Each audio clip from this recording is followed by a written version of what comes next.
Brian lifted her wine glass, smiled sweetly across the table, and said, "Let's face it, Nan, you're going to die poor and alone." I stood up. Didn't say a word. "My name is Nan. I'm 66 years old, and until that night I truly believed I had already survived the cruelest chapters of life. Abandonment, grief, poverty, and loneliness. I buried my husband Richard 3 winters ago. I buried my mother in spring. But nothing, and I mean nothing, prepared me. For the moment, my own daughter-in-law laughed at me across a white linen restaurant table and told me I'd die poor and alone. The invitation came in the mail, printed on heavy cream cardstock, with gold embossing exactly the kind Brian, my daughter-in-law, insisted on for everything. "Please join us for an intimate family celebration," it read in her perfect script. Desmond, my only son, was turning 38. I spent the whole afternoon getting ready. I don't have many dresses left, just a few nice ones I'd kept after selling our family home. But I still had the navy blue one with the tiny pearl buttons, Richard's favorite. He used to say I looked like a woman in a Monet painting when I wore it. I pulled it from the back of the closet, brushed it off, and laid it gently across my bed. I even splurged and went to the salon to have my silver hair set into soft waves. It wasn't much, but it made me feel presentable. Funny choice of word, presentable. That's exactly what Brian called me when I arrived. The restaurant was one of those luxury places that whispers money in every detail. Crystal chandeliers dangled like frozen rain, and the white tablecloths were pressed so perfectly they looked like sculpted marble. I walked in, clutching a purse I'd owned for 15 years. The hostess gave me a long glance before walking me to their table. Desmond stood to greet me. For a moment, just a flicker, I saw the little boy he used to be.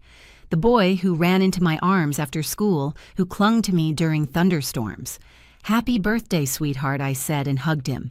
He smiled, but it felt distant. Formal? Like a handshake instead of an embrace. Brian was seated, already blonde hair, coiled into a severe updo. Her dress was crisp, flawless, expensive. When she looked at me, her eyes swept from my hair to my shoes in one quick blink. "Nan," she said with a tight smile. "How lovely you look. Presentable. Presentable. Not beautiful, not elegant, not even you look nice. Presentable. As if I were a charity case who dressed up for her last meal." Dinner began politely enough. Desmond talked about his promotion at the law firm. Brian mentioned their upcoming trip to Italy, Tuscany, Florence, Capri. All luxury, all curated. I nodded, smiled, added small comments where I could. But every time I spoke, Brian's lips curled into that knowing little smile that made my chest tighten. The waiter brought the wine list. Brian didn't hesitate. "We'll have the Chateau Margaux," she said, with theatrical flair, then turned to me and added, "unless, maybe something more economical would be better." Her smile was sugary sweet, dripping with mock concern. "I know things have been a little tight since you moved into that little apartment." My cheeks burned. My voice came out steady but cold. "The wine sounds lovely.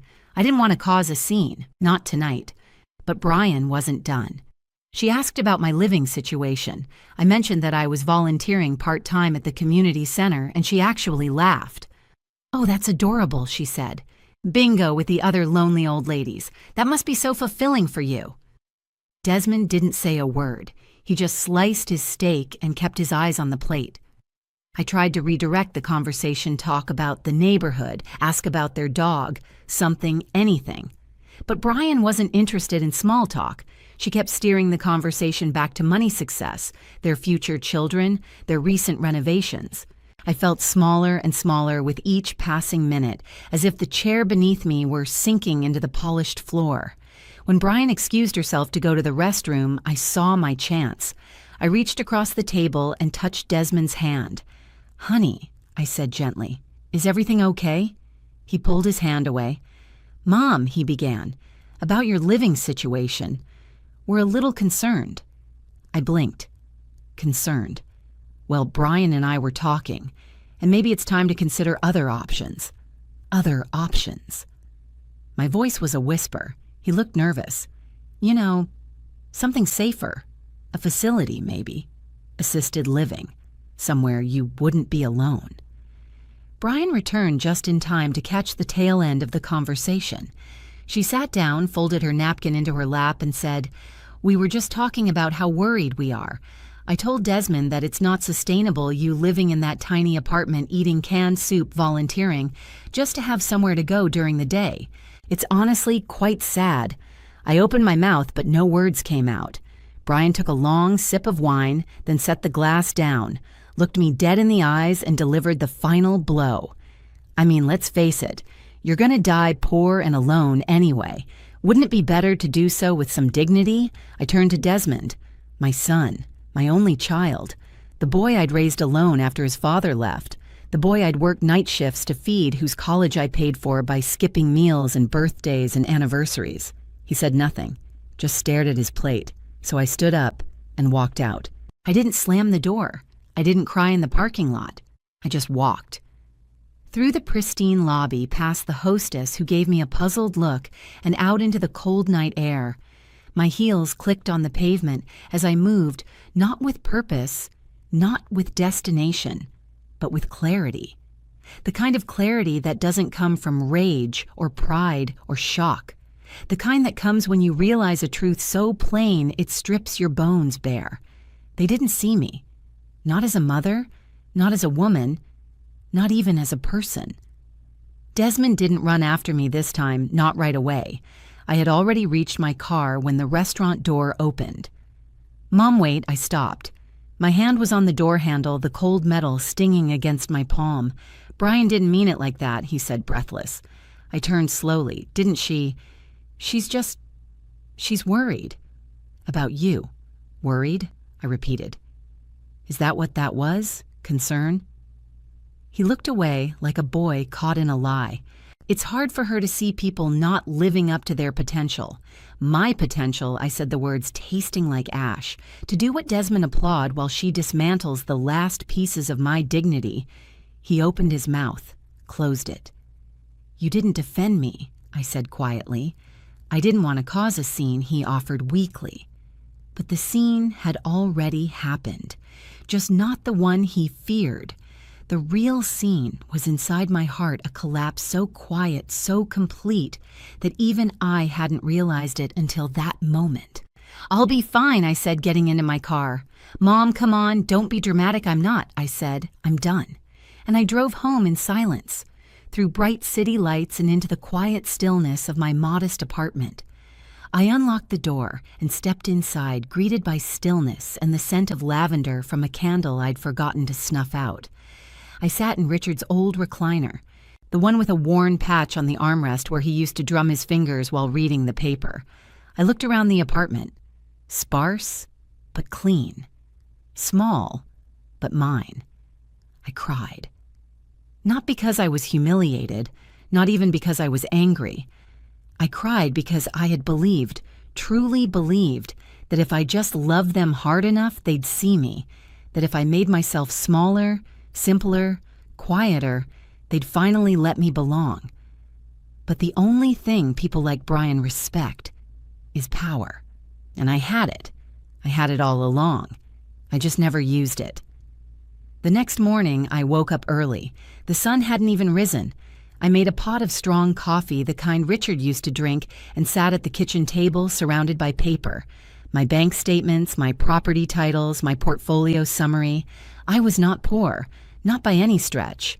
What I was careful, disciplined, and deliberately underestimated.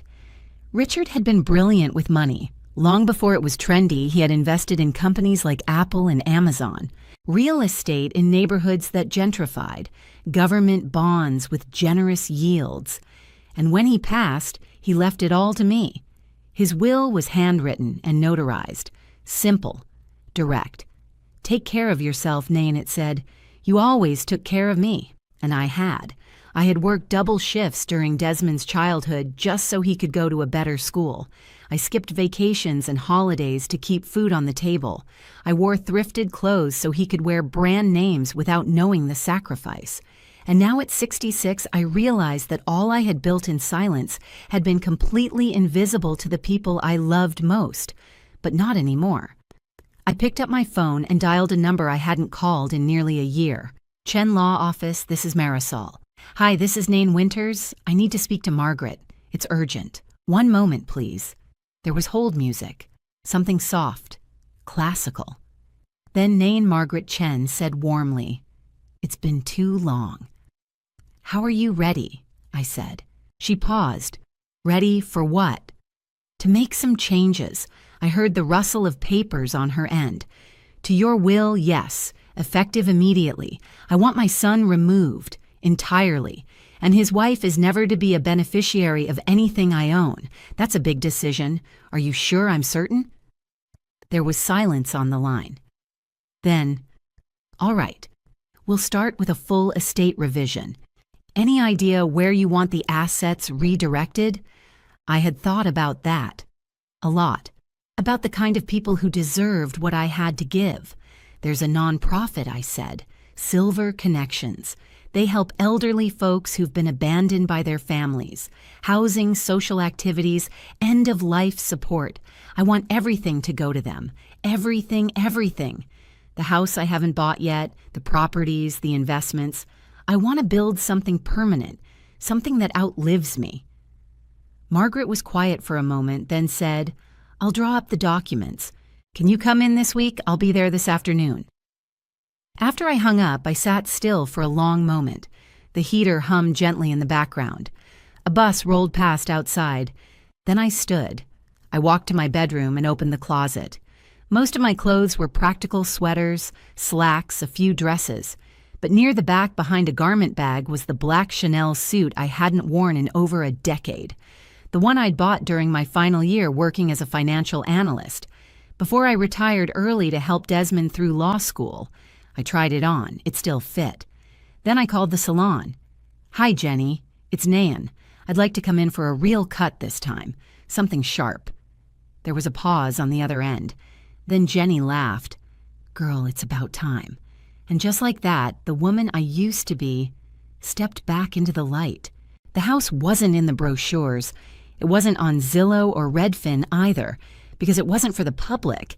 It was for them, the kind of people who knew people. The ones who didn't ask, "What's the square footage but who built the kitchen?" Brian's parents had been trying to buy it for years. Everyone in her circle knew the villa at Rivermore Hill, private road, 5-bedroom Spanish revival, custom ironwork imported from Granada, and views that stretched for miles as if the sky itself was tilted just for you. They never could close, always outbid, always outmaneuvered, and now it was mine. All because the widow who owned it had gone to Silver Connections, the nonprofit I'd quietly started funding after Richard's death.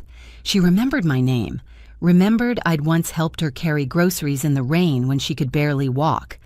She called me directly. "Mrs. Winters," she said, her voice frail but sharp, "I'd like to offer you the first look at something special." I toured the house alone. No realtors, no cameras, just me and my memories. Richard would have loved it. He'd always dreamed of retiring in a house with an atrium, and there it was, centered like a sacred heart, filled with bougainvillea and sunlight. I made an offer on the spot, above asking, in cash. I didn't even blink. Margaret sent over the trust documents the same day. The house would be held in the name of the Winters Foundation, untouchable, untraceable, unbreakable. By the following week, I had the keys, and that's when the gossip started. Desmond called one morning nervous chipper. "Hey, Mom, just heard from a colleague that someone bought the Rivermore house. Can you believe that must be some tech investor or foreign buyer?" I sipped my tea. "Must be," I said. "Well, listen, I was thinking, maybe we could do dinner again soon, just us." "Oh yeah, I feel like things got a little out of hand with Brian the other night." I murmured. "She means well.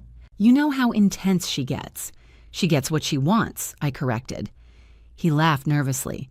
Right, but look, I was thinking it might be fun to celebrate your birthday this year. Go big." My birthday. Yeah, we could even host at the new house, he said, throwing it out casually. I'm sure they'll do something fabulous with it eventually. Those places are made for events. I set my cup down. What new house? I asked, feigning ignorance. The one on Rivermore. Oh, that's mine. Silence. Then, what? I bought it. Last week. He laughed too loud. Very funny. I'm not joking. You? What are you talking about? I own the house on Rivermore Hill, Desmond. I've owned it for 6 days. Silence. Then, but how cash? I said simply, and some goodwill. You never said you were looking. You never asked.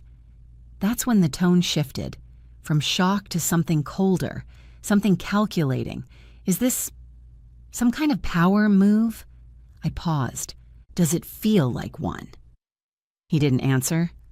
I don't need a house to prove anything, I said gently, but I do need space and legacy and peace, and we're not part of that legacy. You made that clear the moment Brian said I'd embarrass your firm. That's not fair. No, it's not, I agreed. The call ended with promises to talk later, but I knew we wouldn't, not for a while, because I had just shattered a myth, the myth of mother as dependent, the myth of Nyan as diminished, and people don't like it when you destroy their illusions, especially not the ones that make them feel superior. The housewarming was private. I invited a few people from Silver Connections, a young woman named Karina, who ran logistics with the precision of a general, an older gentleman named Walter, who made everyone laugh so hard they cried, and Margaret, who toasted me with a glass of rosé and said, "You know what I love about you, Nain? You never ask permission to bloom." The rooms came alive that night, music from the garden, lanterns casting golden flickers on the stucco walls. I stood by the atrium wearing the black Chanel suit, now tailored to perfection, and for the first time in years, I felt whole. Later, I posted a photo on my barely used social media account. Just one. The atrium. Bathed in morning light. Caption: for those who thought I'd disappear, I found somewhere better. Within an hour, Brian saw it. She commented, "Beautiful space. Who owns it?" I replied simply, "Me." No emojis, no hashtags, just truth. And that's when the unraveling began. 3 days after that post, they came to the house. No call, no text, just tires on gravel, a silver Audi pulling into my drive like they owned it. I watched from the upstairs hallway as Brian stepped out, first sunglasses on expression unreadable. Desmond followed, slower shoulders tight. He looked like a child again, the one who used to cling to my hand at grocery stores when he got overwhelmed, except now his hand was wrapped around a Mont Blanc pen. I didn't go down. I waited. Made them ring twice. When I finally opened the door, I didn't smile. Brian went first. We just wanted to see for ourselves. She didn't ask permission. She walked right past me, heels clicking on imported stone tile eyes, scanning the architecture like a vulture circling for weakness. Desmond lingered behind. We should have called. But you didn't, I replied. Mom, this doesn't make sense. You hate big houses. I hate being told I don't belong in one, I said flatly. Brian turned in the atrium, her voice bouncing against the tile. Is this what you needed Nain to feel powerful? No, I said. But it's a nice side effect. Her jaw flexed. This isn't like you. You mean it's not like the version of me you preferred? Quiet, apologetic, easily managed. She stepped closer. This feels vindictive. I didn't move. Tell me, Brian, was it vindictive when you told your assistant to change the dinner venue so I wouldn't be on the reservation list? Her expression shifted, just a flicker, but I saw it. I had to protect the firm, she said too quickly. From what I asked, a woman you think is beneath you. Desmond stepped in. Can we please not do this here, I echoed. Interesting choice of words. Because here is mine now. You walked into my space. You paid in cash, Brian said suddenly, like it was an accusation. I did. Then that means you liquidated something. Or someone helped you. Who Walter, the nonprofit? No one helped me, I said calmly. I made decisions. Quietly, strategically, like you taught me. She didn't like that. Look, she snapped. We didn't come to fight. But people are talking, Nain. The whispers about where your money came from, whether this is even legal. I cut her off. You want to talk legal? I pulled a folder from the sideboard, set it down between us, Margaret's work. Pristine, ironclad. A notarized record of the trust, purchase receipts, documentation of every source of funding, including a private settlement I'd received years ago when Richard's business partner tried to cut me out after his death. All above board, all earned. Brian didn't touch it, but she looked at Desmond, and he, God help him, still tried to defend her. I thought we were family. You mean the family who laughed while your wife erased me at dinner? That wasn't the intent. It was the outcome, I said. He looked away. I let the silence stretch. Then I spoke. You both spent years watching me shrink to fit your comfort. You mistook that shrinking for weakness. And now that I've expanded into something you can't control, it frightens you. I'm not frightened, Brian said sharply. No, I nodded. You're furious. She opened her mouth, closed it again. And then with a voice laced in ice, you should be careful who you try to impress.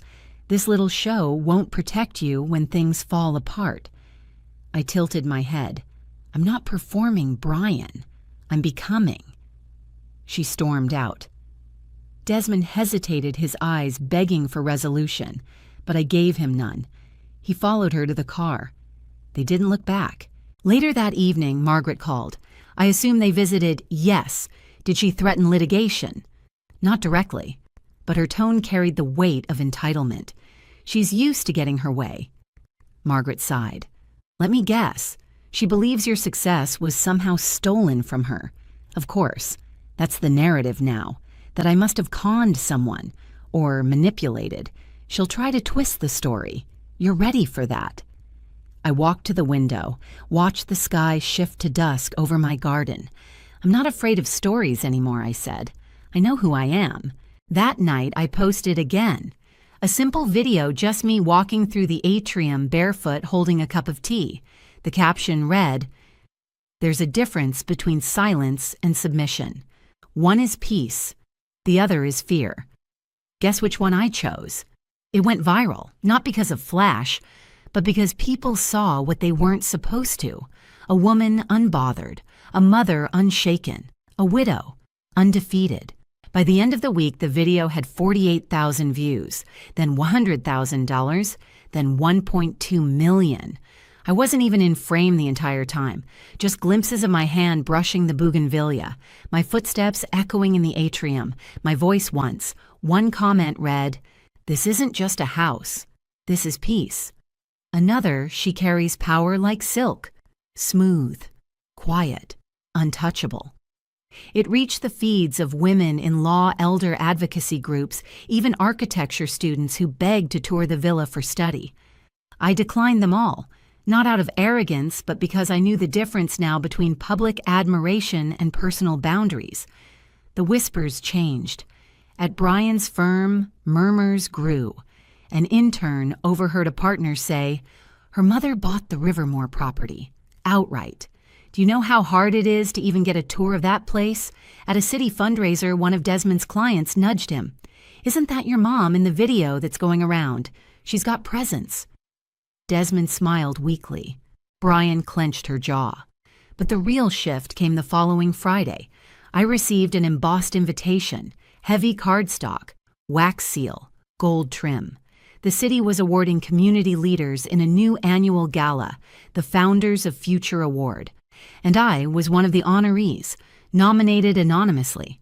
The board chair called to confirm. We selected you for your quiet contributions, she said, for the grants, the legal assistance you've quietly offered elderly homeowners, and for the way you carry yourself, carry myself. You remind people what dignity looks like. I didn't cry, but I felt something loosen behind my ribs. The gala was held at the Langford Museum. Velvet seats, live orchestra, media coverage. Brian and Desmond were both there, nominated for separate projects, sitting at a table near the front. I was placed behind them, not as family, but as guest of honor. When they called my name, the room shifted. Cameras turned. Murmurs swelled. One reporter whispered, "That's her." Brian's face turned pale. I rose slowly, walked the length of the marble stage, took the mic with both hands. I didn't give a long speech, just one sentence. True legacy isn't what you build for show, it's what survives when the noise fades. Applause, a standing ovation, not because I was loud, but because I was undeniable. Later that evening at the reception buffet, Desmond approached. "You didn't tell us you were being honored. You haven't asked about my life in years," I said simply. He looked genuinely torn. "I didn't know. I know," I replied. That was the whole problem. Behind him, Brian stood still, lips pressed tight. Her colleague leaned in and asked her something quietly. Brian nodded toward me. "That's my mother-in-law," I heard her say. And for once she didn't say it with contempt. She said it with caution. When I returned to the villa that night, the sky was low with stars. I stood in the atrium, looking up barefoot again. The echoes felt warmer now. Not empty, just earned. I didn't post that night. Didn't need to. The world already knew. 2 weeks after the gala, I received an envelope. No return address. Handwritten. Inside a letter from Richard. Nin, I saw the video. I saw you. And for the first time in my life, I felt shame. I told myself I left to protect Brian. But the truth is, I left because I couldn't face what I was becoming. You were always the anchor. You held the family together even when we made you invisible. I can't undo the years. But I spoke to my lawyer. I'm signing over the Hudson Street Trust to you and your name alone. No conditions. I don't deserve your forgiveness. But maybe I can still give back what I took. R. I stared at it for a long time. The Hudson Street Trust was worth millions. Richard's legacy once destined for Desmond and Brian, but now, mine. I didn't feel triumph. I felt peace. I didn't respond to his letter. Not yet. Some things are better left suspended, but I made a choice that week. The villa, I renamed it. Eden's Turn, inspired by my mother, Eden, who used to say, "One day it'll be your turn, baby. Maybe not first, maybe not fast, but yours." And I turned the property into something more than a home. I established a quiet living center, a retreat for women over 60 navigating estrangement, grief, or betrayal, a place to rebuild without shame. We don't advertise it loudly, but we don't have to. One visitor leaves, another one finds her way in. The walls don't echo anymore. They hum. Brian and Desmond haven't returned, but I know they've seen the papers, the donation announcements, the silent headlines, "Retired lawyer turns betrayal into sanctuary." And I've heard whispers from their circles. That Brian keeps her voice lower when speaking about me. That Desmond's firm reached out about future collaborations. I declined. Legacy isn't revenge. Legacy is control over your own name. Sometimes I walk the garden path at dusk, barefoot. The flowers are fuller now, blooming without apology. I sit under the arbor, watch the wind shift through the leaves, and I think they wanted me to fade, but instead, I became unforgettable. Have you ever been treated like you didn't matter until it was too late for them to undo it? Share your story in the comments. And if you've ever rebuilt yourself quietly on your own terms, just know you're not alone. Subscribe for more true stories of quiet power and cold justice. We see you, always.